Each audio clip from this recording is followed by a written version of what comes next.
Finalmente um dos filmes mais esperados do ano tá aí disponível pra todo mundo assistir e já é um sucesso nas bilheterias, não é por menos, já que o filme anterior do Jordan Peele, Corra, foi também um sucesso, assim, as pessoas gostaram muito, é um filme muito bom. Só que tem muita gente por aí que não tá entendendo nada do filme. E eu percebi que na internet também tem um monte de gente tentando explicar o que de achos esse filme queria dizer. Mas não é isso que eu quero fazer aqui hoje. Eu quero fazer aqui hoje é fazer com que você crie a sua própria teoria sobre o que esse filme significa. E para isso a gente vai discutir algumas simbologias, alguns filmes, o significado de algumas coisas que se repetem ali no filme. Meu nome é Arthur Guimarães, esse é o canal Incinera e hoje a gente vai discutir 5 simbologias, 5 símbolos que a gente tem no filme de Us. E vamos começar então pelo começo, e logo no começo do filme nós temos aqueles coelhos branquinhos ali olhando pra gente. A câmera vai se afastando, uma música estranha vai tocando, e aquilo é extremamente estranho e desconfortável. É menos blockbuster, mais filme alternativo, mas o que de acho que esses coelhos querem dizer? Bom, coelhos normalmente significam fertilidade, é por isso que a gente usa os coelhos na Páscoa, é um começo de uma nova vida, então a ressurreição de Cristo tem muito a ver com isso. Só que os coelhos também representam, nos países assim onde existem essas populações, um dos primeiros animais que deixam as suas tocas durante a primavera, para procurar comida, para poder se reproduzir.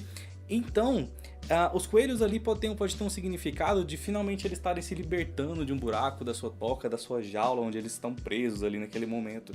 Exatamente como os habitantes ali de baixo vão fazer também no final do filme. E vale lembrar aqui que esse não é o único filme, a única história a utilizar coelhos ali no seu começo. Um clássico que a gente tem é Alice no País das Maravilhas, em que ela é guiada por um coelho branco também para dentro do buraco ali, para o outro mundo. Nós também temos isso em Matrix, onde o Neo vai finalmente encontrar a Trinity e o Morpheus também perseguindo um coelho branco. E a gente também tem o filme Coraline, que não é exatamente um coelho, são camundongos ali, mas que eles têm essa mesma simbologia no filme e são eles que vão guiar ela ali para o outro mundo, para o mundo dos botões.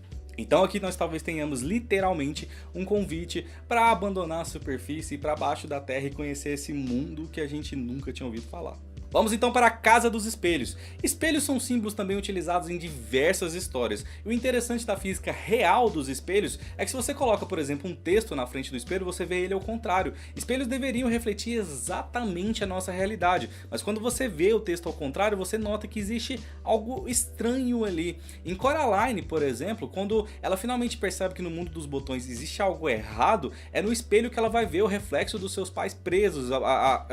É no espelho em que ela vai ver a alma das crianças que chegaram antes dela, que foram raptadas antes dela. E é no espelho que nós vemos pela primeira vez a nossa doppelganger, a nossa sombra, se você preferir ali, da menina principal do filme, da atriz principal do filme, da história.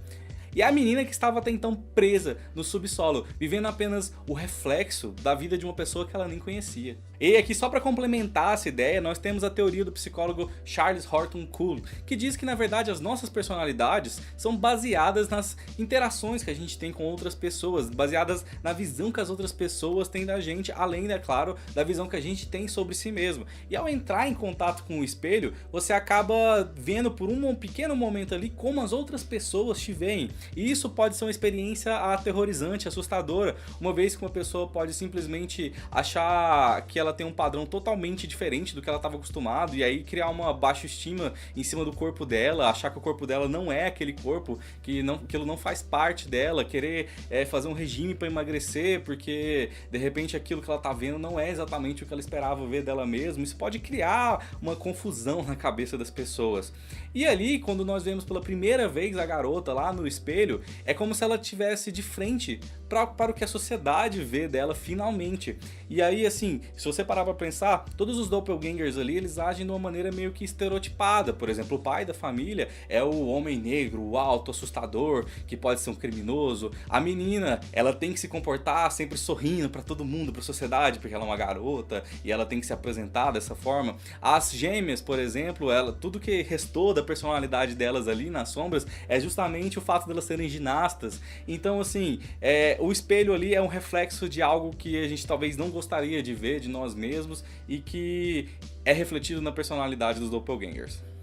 Um outro símbolo que aparece logo antes ali da Casa dos Espelhos é a camiseta do Thriller do Michael Jackson. Se você não lembra do clipe, ele tá disponível aqui no YouTube, tanto a versão longa quanto a versão curta desse clipe. E se você assistir, você vai perceber que logo ali no começo, a gente tem a historinha ali do Michael com a namorada dele no cinema, e ela tá morrendo de medo ali de um filme de terror, e que o ator ali é ele também, virando um monstro. E no final do clipe, no final dessa história, ele era um monstro o tempo todo também, e ele tava meio que enganando ela ali quando ele sorria olhando pra câmera com aquele olhar assustador. E se você parar pra pensar, essa é exatamente o plot twist do filme Us.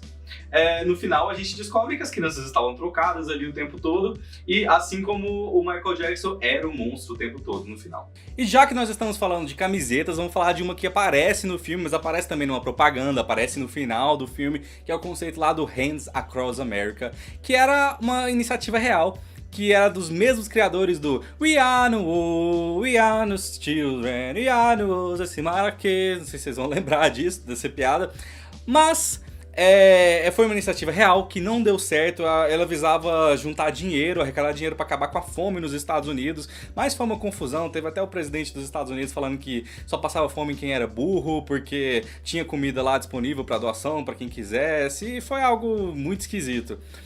Mas no final do filme nós vemos que eles conseguem fazer isso, e é algo bizarro, porque a ideia era que todo mundo desse as mãos de modo que chegasse de um oceano até o outro oceano do outro lado dos Estados Unidos. E assim, se você parar pra pensar, isso é meio impossível, porque a gente tem desertos, lagos, montanhas, tudo aí no meio do caminho. Só que os excluídos, os doppelgangers, os caras que estavam lá debaixo do subsolo conseguiram. Então talvez o que a gente tem aí é justamente uma mensagem de que, dada uma oportunidade para alguém que é excluído, para alguém que tá ali abaixo da sociedade, ele pode realizar um feito extremo que as pessoas comuns não conseguiriam. Tá, mas já falamos de espelhos, de camisetas, de coelhos, mas cadê as tesouras? Cadê o diacho das tesouras? E bom, tesouras têm um significado óbvio, né? Elas cortam. E ali os doppelgangers, o que eles queriam? Eles queriam cortar a relação deles com os habitantes da superfície, com as pessoas ali que literalmente mandavam na vida deles. Claro, esse significado é óbvio, mas o próprio Jordan Peele também trouxe outras coisas pra gente. Ele mesmo disse que tesouras são objetos mundanos, assim, são objetos simples, mas que na mão das pessoas erradas, na mão de uma pessoa estranha, pode virar algo aterrorizante. Nós também temos um outro significado ali naquelas tesouras, porque se você for para prestar atenção, elas parecem duas cabeças de costas umas para as outras, mostrando ali a dualidade, né, entre as duas personalidades deles lá. Elas parecem duas cabeças literalmente com um tronco, se você olhar de lado. E isso mostra realmente uma coisa que se repete durante o filme todo, que é essa questão da dualidade. A gente vê na tesoura, a gente vê na sombra dos personagens caminhando pela praia, a gente vê ali no Jeremias 11:11, a gente vê, é claro, nos doppelgangers. Tudo quanto é lugar que você for procurar tem essa dualidade, inclusive ali no trailer que a gente tinha aquelas imagens de Rorschach também, que elas podem ser vistas de maneiras diferentes por pessoas diferentes, e elas são divididas ali em duas, né, se parar pra pensar, na metade. Então é isso. Esses símbolos ficam por todo o filme. Eu acho que você provavelmente vai encontrar muito mais, se for parar pra pensar. Então, eu espero que se você tenha encontrado alguma coisa, deixe aqui nos comentários. Até o próximo vídeo, então. Deixa um gostei também. Até semana que vem, ou até o próximo vídeo. Um abraço e tchau.